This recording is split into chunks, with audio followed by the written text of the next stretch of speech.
difícil para mí creer que hoy estamos celebrando 12 años como iglesia, pero yo creo que es solo porque soy viejo, o sea que el tiempo vuela.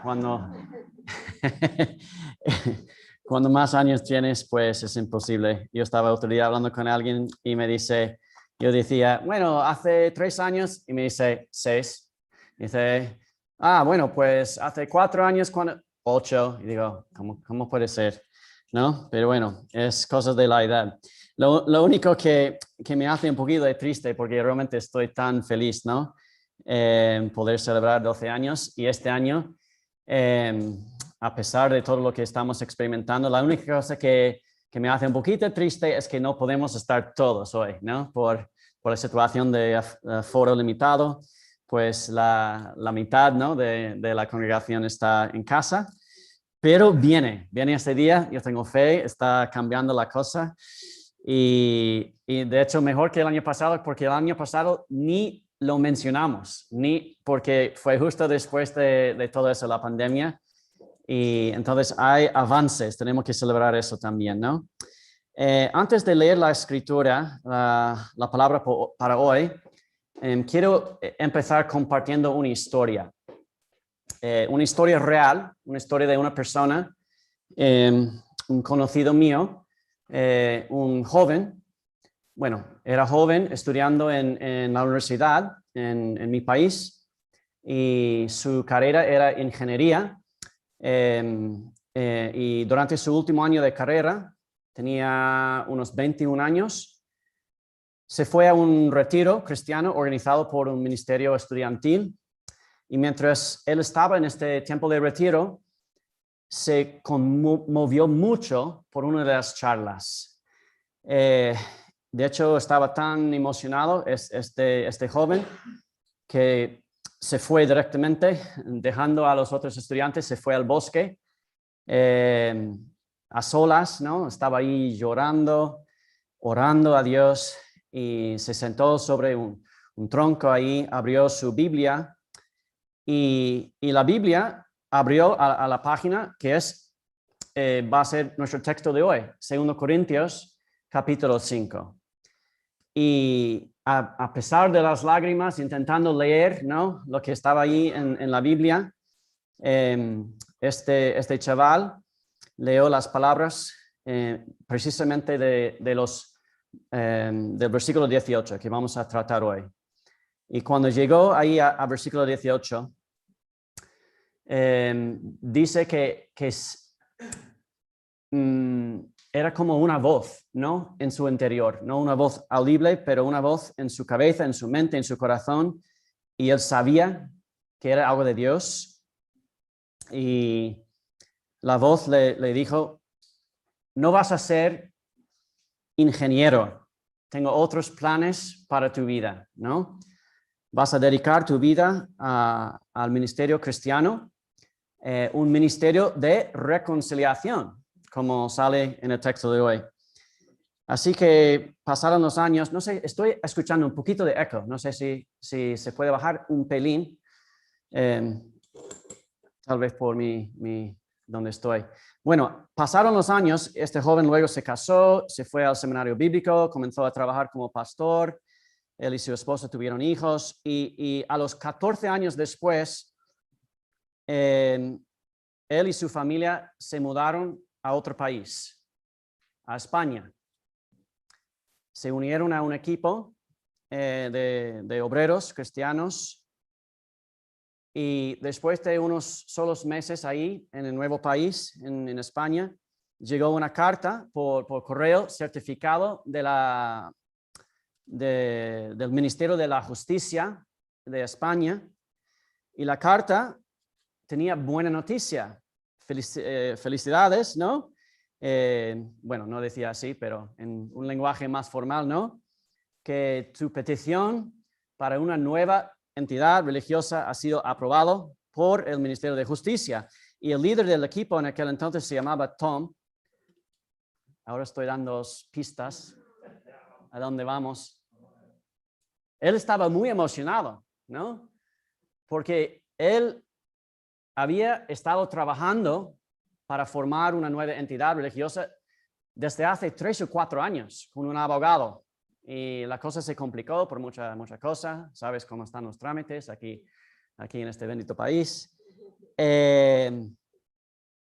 Entonces, este chaval, este joven, le preguntó a su líder, Tom, del equipo, entonces, pues eso es muy buena noticia, ¿no? Y él dice que sí.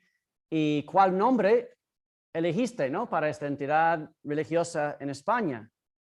Y Tom respondió, Iglesia de la Reconciliación.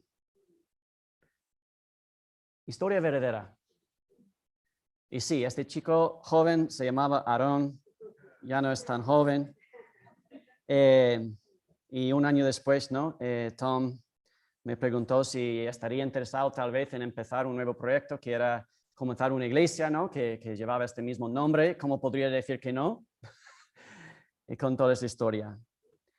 Y bueno, la verdad es que hay varios pasajes en el Nuevo Testamento que hablan de la fe cristiana como un evangelio de reconciliación, usando esta palabra. Pero hoy,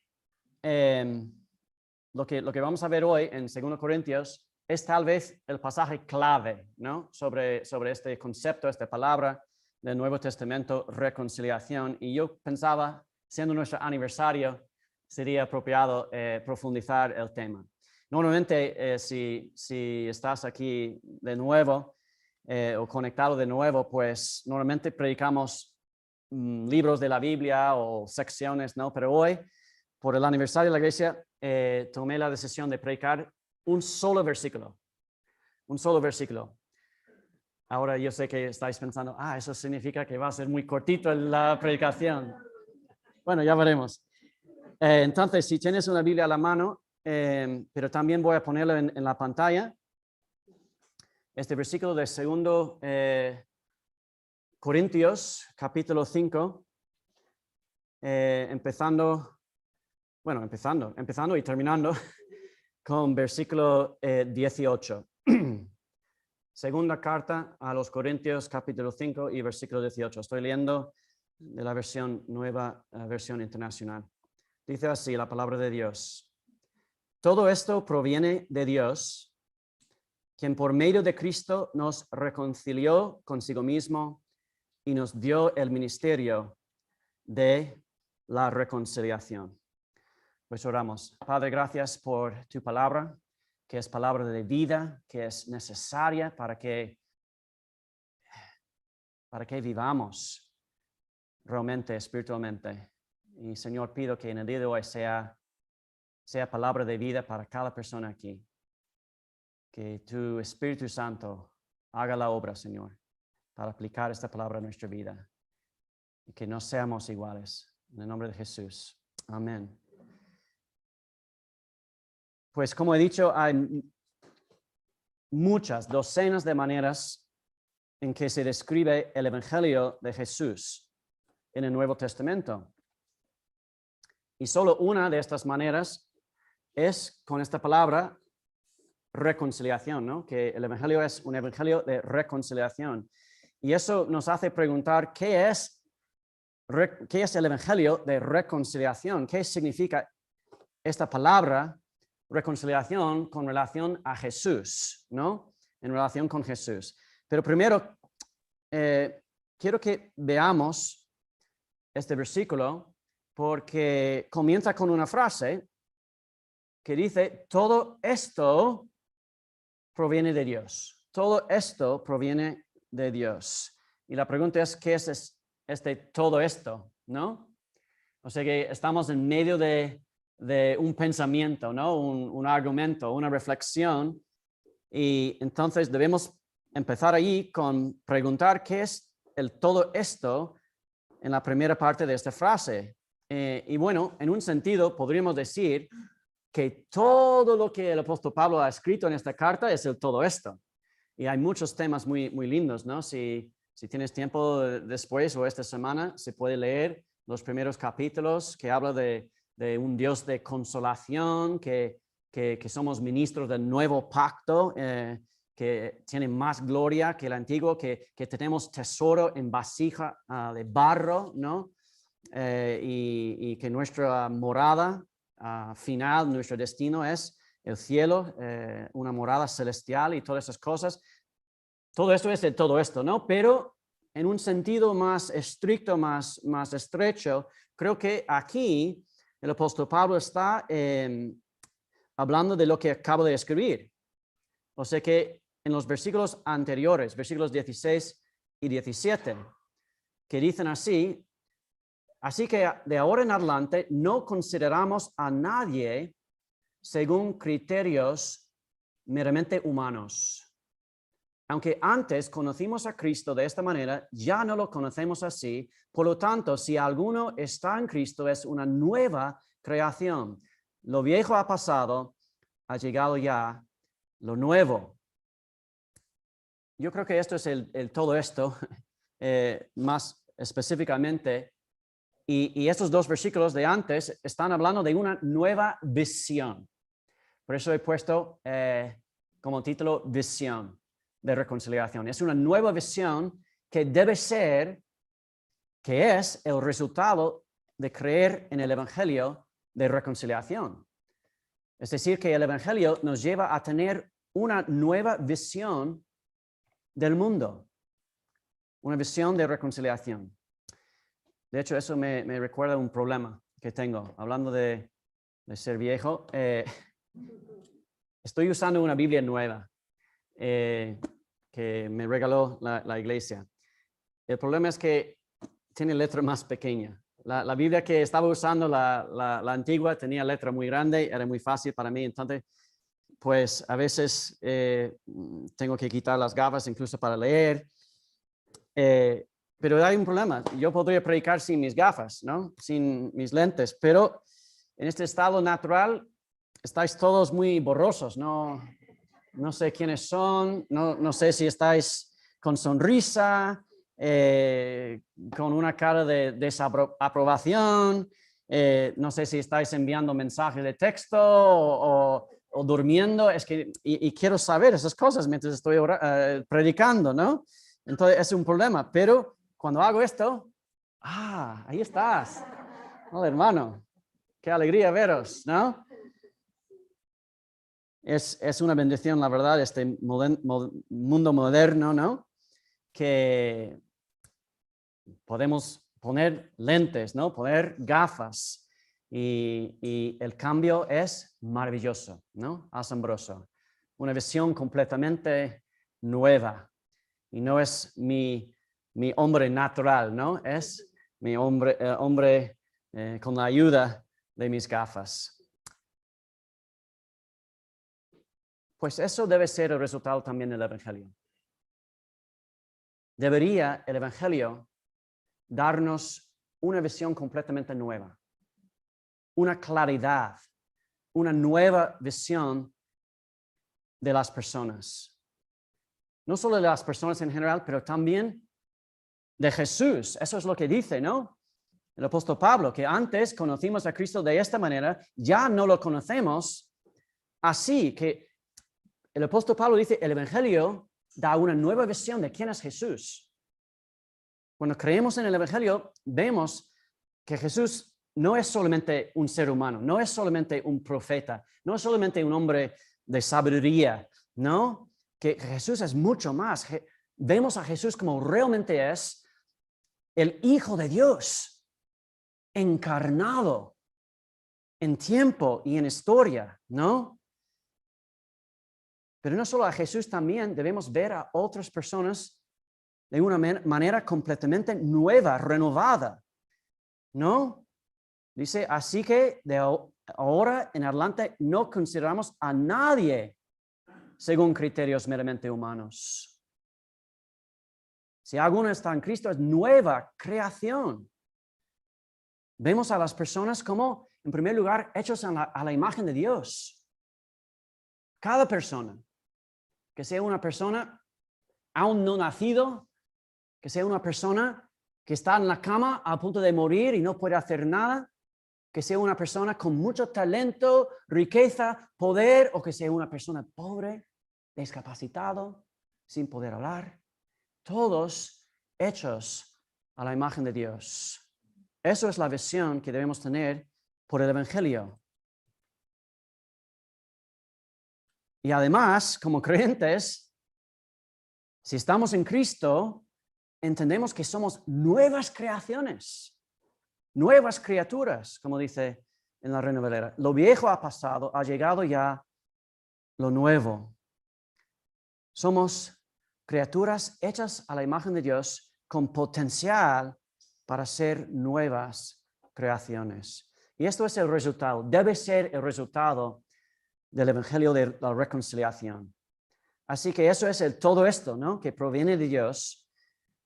Pero ¿qué es el Evangelio de reconciliación que vemos en la segunda parte de este versículo? ¿Qué es la reconciliación? Y eso es lo que quiero que exploremos un poquito esta mañana. Porque en este versículo veo que hay tres partes acerca de la iglesia, del Evangelio de la reconciliación. En primer lugar, veo que el Evangelio de reconciliación tiene una parte histórica objetiva.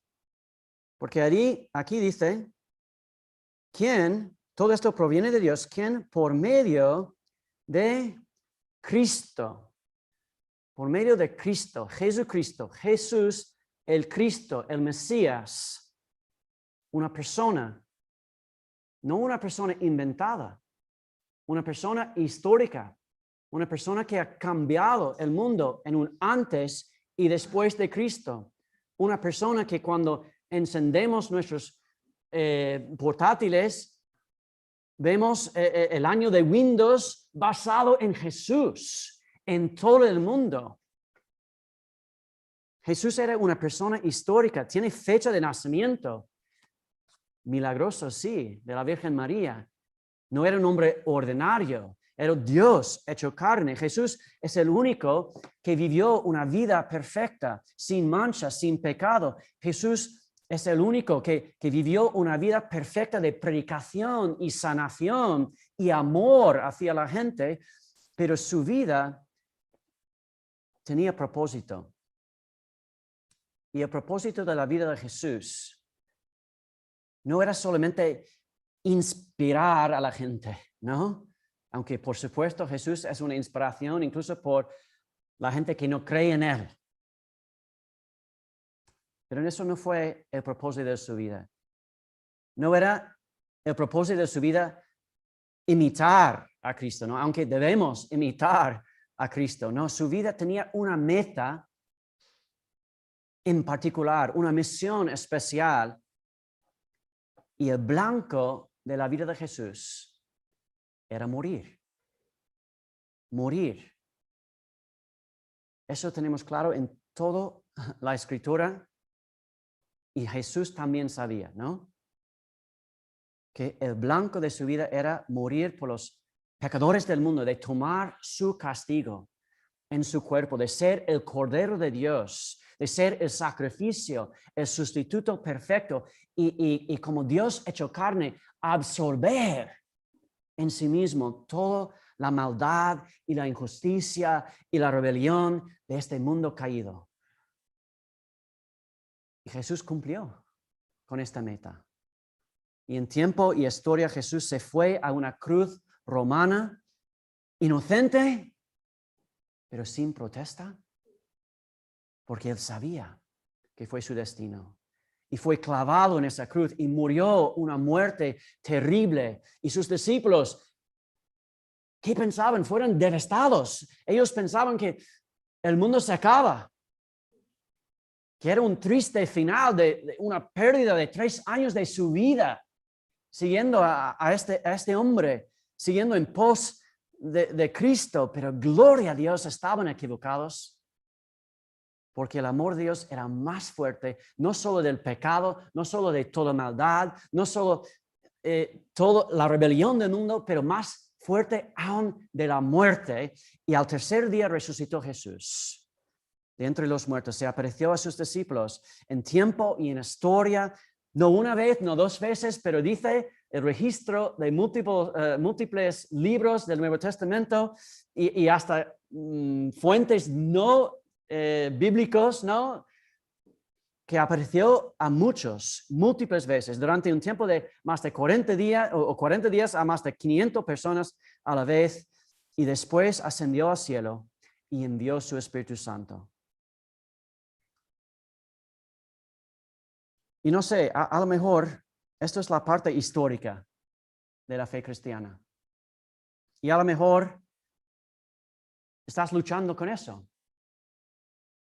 A lo mejor no estás totalmente convencido, a lo mejor tienes dudas con respecto a la parte histórica, la parte objetiva de la fe cristiana. Si es así, pues quiero animarte hoy a buscar respuestas, porque hay respuestas, no tenemos que tener temor de que vamos a descubrir algo no, estamos hablando de la historia. Jesús es una persona real, vivió, murió, resucitó.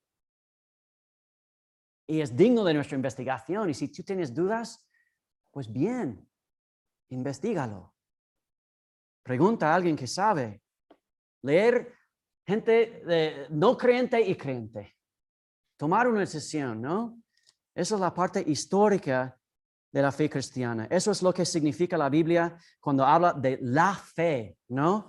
Por ejemplo, en Judas capítulo 3, o digo versículo 3, porque es un solo capítulo, en la carta de Judas dice: sigáis luchando vigorosamente por la fe, encomendada una vez por todas a los santos. Eso es la fe histórica, objetiva de la fe cristiana. Esa es la fe de la que leemos en Juan 3:16, ¿no? Cuando dice este poderoso resumen de la fe cristiana: por tanto, amó Dios al mundo que dio a su Hijo unigénito en tiempo y en historia, ¿no? Dios tomó la iniciativa para reconciliar el mundo consigo mismo. En Cristo hizo todo Dios. Por eso comienza nuestro versículo hoy. Todo esto proviene de Dios. Pero hermanos, hay una segunda parte del Evangelio de la Reconciliación, una parte subjetiva, la parte personal de la fe. Es la parte cuando la Biblia habla de tu fe o mi fe o nuestra fe, ¿no? Aquí en versículo 18 dice: todo esto proviene de Dios, quien por medio de Cristo nos reconcilió consigo mismo. Nosotros, tú y yo, si creemos en Jesús, estamos reconciliados con Dios. Eso es la segunda parte de la fe. Es un llamado personal. Un llamado personal de Dios para arrepentirte de tu pecado, de tu rebelión o simplemente tu tendencia de ignorar a tu Creador, de vivir el día a día como si no existiera. Jesús comenzó su ministerio público, ¿no? Con estas palabras: arrepentíos y creed en el Evangelio. Primeras palabras de la boca de Jesús en el Evangelio de Marcos, ¿no? Hermanos, eso es una llamada, un llamado personal para ti y para mí, ¿no? De arrepentirte, de creer en el Evangelio. Esta segunda parte del Evangelio de la Reconciliación vemos también en Juan capítulo 3 y 16, porque no termina con que Dios dio al mundo a su Hijo unigénito, pero tiene segunda parte que dice: para que todo el que cree en Él. Eso es la parte subjetiva, nuestra respuesta a Dios, para que todo el que cree en Él no se pierda, sino que tenga vida eterna. Así que todo esto es bueno. Dios ha tomado la iniciativa, Dios se ha injertado en la historia humana. Y no es solo algo objetivo, es también algo subjetivo. Dios te llama a ti a creer en su obra reconciliadora. Pero aquí está la cosa: algunas personas se detienen allí, en esas primeras dos partes del Evangelio, ¿no? Como si fuera la fe cristiana algo histórico, algo personal y punto. Nada más.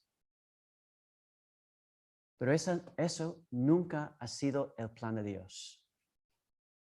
El plan de Dios desde el principio de tiempo fue formar una comunidad, un pueblo.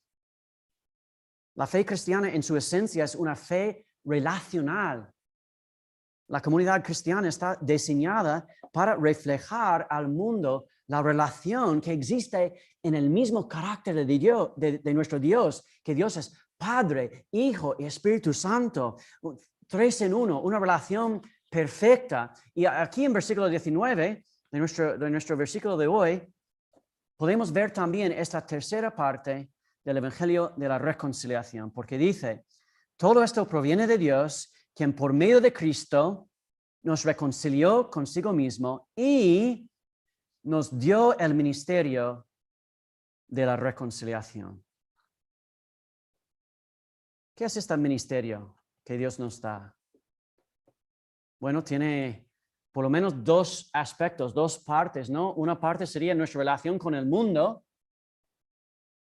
Jesús nos dice, ¿no? Que somos la luz del mundo. ¿Tú crees que eres luz del mundo? No luz de tu comunidad, de tu grupo pequeño, de tu familia, que eres la luz del mundo. Sal del mundo, ¿no? Hermanos, no es fácil amar a alguien, sobre todo si no es creyente y si esta persona te desprecia, ¿no? Por tu fe, que te dice que eres un tonto por creer en un Dios, en vez de, no sé, creer en la nada, creer en la suerte cósmica, que todo eso es accidente, que nadie tiene sentido, que el amor es nada más que químicos en el cerebro, no sé. Pero es difícil, ¿no? Si se ríen de ti o te ignoran o cambian el tema cuando hablas de Dios o la iglesia o tu fe en Cristo. Pero hermanos, eso es nuestra tarea y privilegio de ser la boca de Dios, las manos y los pies de Cristo, ¿no? Estamos llamados a ser personas transformadas por el amor de Cristo y entonces por amor, en hecho y en palabra, no solo a ser reconciliados nosotros, nuestra respuesta a Dios, pero llamar a otros a estar reconciliados con Dios. Ya sabes, ¿no? He mencionado 1000 veces que el Evangelio, esta palabra Evangelio significa buenas noticias, ¿no? Era la palabra común, ¿no? De aquel entonces para una persona que venía al pueblo y se lanzó ahí en la plaza con las noticias de la semana. Eso era el Evangelio de la semana. El Evangelio significa buenas noticias y eso debemos desear de difundir esas buenas noticias si no son solamente para nosotros, ¿no? Pero para todos. Hermanos, que compartamos, regalemos, apelemos, roguemos para que la gente sea reconciliada con su Creador. Y cuando alguien responde, no, es una de las mayores gotas que vas a experimentar en la vida, ¿no? Entonces, eso sería la primera parte, ¿no? De este evangelio de reconciliación, este ministerio de reconciliación hacia el mundo, hacia los que tal vez están en camino, ¿no? De creer o no creen o directamente rechazan todo. Pero tiene una segunda parte. El plan de Dios desde el principio, como he dicho, fue formar una comunidad, un pueblo de Dios. Y no sé cómo eso te suena. Yo creo que la palabra comunidad es una palabra positiva hoy en día, ¿no? Todos nosotros queremos comunidad, ¿no? Suena linda esta palabra.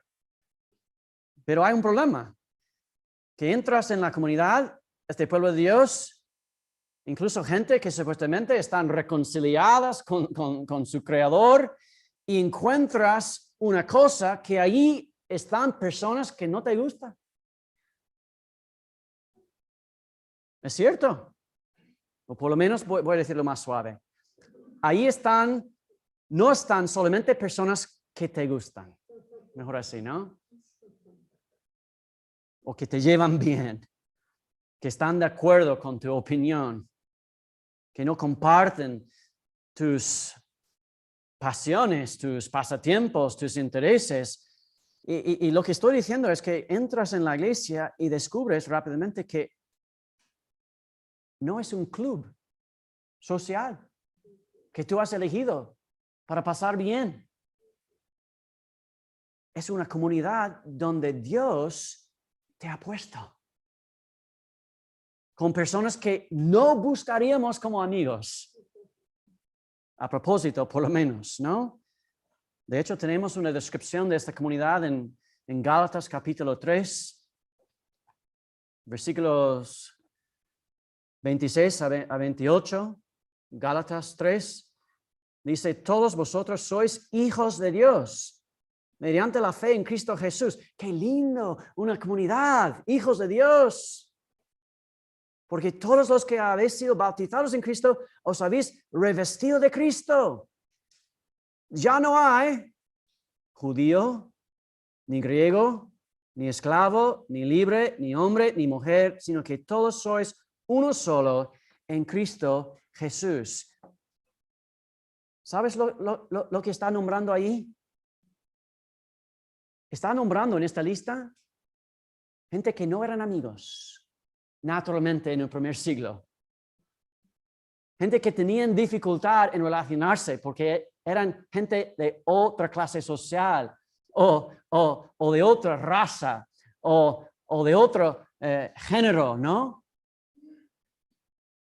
Podemos leerlo rápidamente y pensar, oh, qué bonito, todos están uno. No, no, no. Está nombrando específicamente las diferencias, las dificultades que estaba experimentando la iglesia del primer siglo. Entonces, comunidad. En la iglesia, Dios ha derribado todas las barreras. Y no solo lo que vemos aquí en Gálatas capítulo 3, ¿no? Estamos hablando de barreras de ricos y pobres, de raza o país de origen, de españoles, de sudamericanos, de norteamericanos, de educados, de los que sin formación, los formales, los informales, los de PSOE, de PP, puedo decirlo con demócratas y republicanos, todos. Dios dice, sois uno. Buena suerte. Y yo tengo una pregunta. En nuestra iglesia, que está creciendo, gracias a Dios, ¿no? Estamos cada domingo viendo nuevas caras. Espero que tienes tiempo para no saludar a tus amigos, ¿no? Pero también a conocer a alguien nuevo. Pero cuando tienes que elegir, ¿con quién eliges pasar tiempo? No estoy diciendo que está malo, algo malo pasar tiempo con tus amigos, con los que te llevan bien, pero estás haciendo un esfuerzo para conocer y amar a personas en nuestra comunidad que no son como tú, porque eso es el llamado del Evangelio de la Reconciliación. Es confiar de lo que tienes en común en Cristo es más grande y más importante de cualquier cosa que te puede dividir. Y voy a ir más allá. Ahora estoy metiendo, ¿no? Un poquito. Porque la fe en el Evangelio de la Reconciliación también nos llama a reconciliarnos cuando surgen problemas. ¿Problemas? No tenemos problemas. No hay problemas. Somos una iglesia cristiana, ¿no? Hermanos, si no hubiera existido problemas, no tendríamos todo el Nuevo Testamento. Casi todas las cartas de Pablo fueron escritas para hablar de problemas en la iglesia. Habrá problema. Por este lado del cielo, por lo menos, ¿no? Siempre hay. Si quieres formar parte de una comunidad perfecta, hay una opción, ¿no? Pero tienes que morir. Porque en esta vida no hay, no existen. Ahora, pero tú dices, pero Aarón, dice, estaba leyendo, ¿ves? Soy un erudito de la Biblia y dice que somos nuevas creaciones. ¿Cómo puede ser que hay problemas? Es cierto, somos nuevas criaturas, tenemos nueva identidad en Cristo, ¿no? Pero no es decir que no seguimos luchando con el hombre viejo, ¿no? Como Pablo dedicó un capítulo entero, Romanos capítulo 8, al tema, ¿no? Hermanos, creer en el Evangelio de reconciliación es estar comprometido con reconciliarse cuando surgen problemas. Es estar comprometido con no hablar mal de las personas detrás de sus espaldas. Creer en el Evangelio de reconciliación es estar comprometido con no cubrir los problemas y fingir que no existen hasta que explotas. Creer en el Evangelio de la reconciliación es estar comprometido con trabajar duro para mantener las relaciones de humildad y sinceridad y sí, perdón unos con otros. Creer en el Evangelio de la reconciliación es ser rápidos en admitir tus pecados, tus fallos, tus debilidades, tus fracasos, en aceptarnos unos a otros. Eso es el duro labor de ser una comunidad de la reconciliación. Y no te voy a mentir porque me ha costado, sigue costándome aprender esto, ¿no? Y cada uno tiene su manera de manejar el conflicto, ¿no? Por cierto, el conflicto no es ni malo ni bueno. Es una realidad. El conflicto es una realidad que existe cuando hay más que una persona. ¿Vale? Cuando hay más que una sola opinión, cuando hay libertad para expresarla, ¿no? Yo solo puedo pensar en dos mundos donde no existe el conflicto. Uno sería una dictadura absoluta, porque no se permite, y el otro es el cielo. Ya hemos hablado de eso. El conflicto no es ni malo ni bueno, es lo que hacemos en medio del conflicto. Es lo que se hace malo o bueno el conflicto. Y como creyentes estamos llamados a ser valientes, a entrar, no esperar ni esperar, entrar en los momentos de conflicto con humildad, con sinceridad, buscar la reconciliación, ¿no? Pero ¿qué hacemos? ¿Qué hago yo muchas veces en su lugar? Me predico un evangelio falso.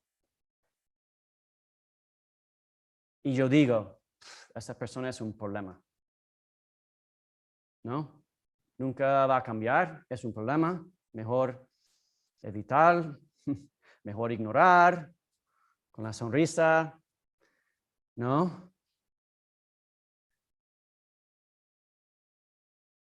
Una pregunta, ¿te imaginas que Dios te tratara así?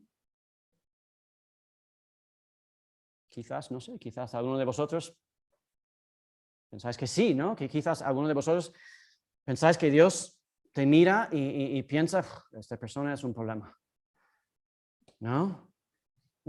Ella nunca va a cambiar. Él, voy a evitarlo, ignorarlo. ¿Es lo que hace Dios? No es lo que hace Dios. Dios te busca. Dios te perdona. Dios te persigue. Dios te llama su hijo, su hija amada. Dios te hace recordar tu nueva identidad en Cristo. Y eso es lo que tú y yo estamos llamados a hacer con los demás. Bueno, yo empecé este mensaje hablando de mis gafas, ¿no? Son fantásticas y si necesitas ¿cómo se llama? ¿Cómo? No, la persona que hace las gafas.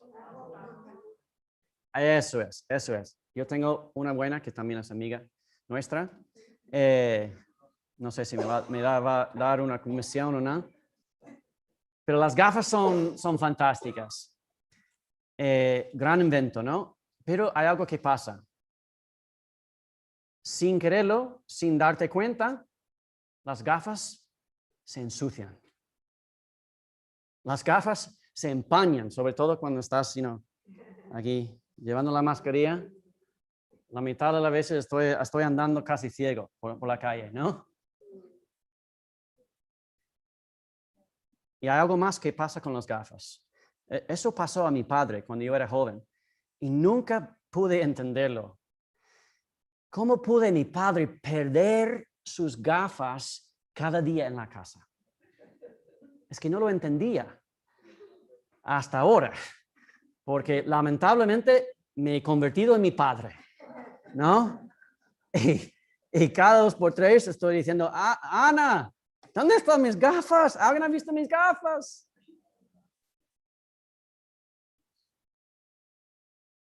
Hermanos, las gafas del Evangelio, por decirlo.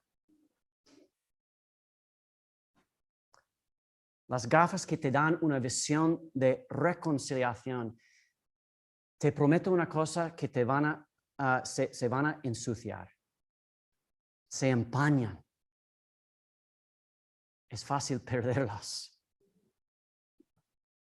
Y cuando eso suceda y ya no podemos ver más a nosotros mismos ni a nuestros hermanos como dice, nuevas creaciones, nuevas criaturas, hay una sola solución y eso es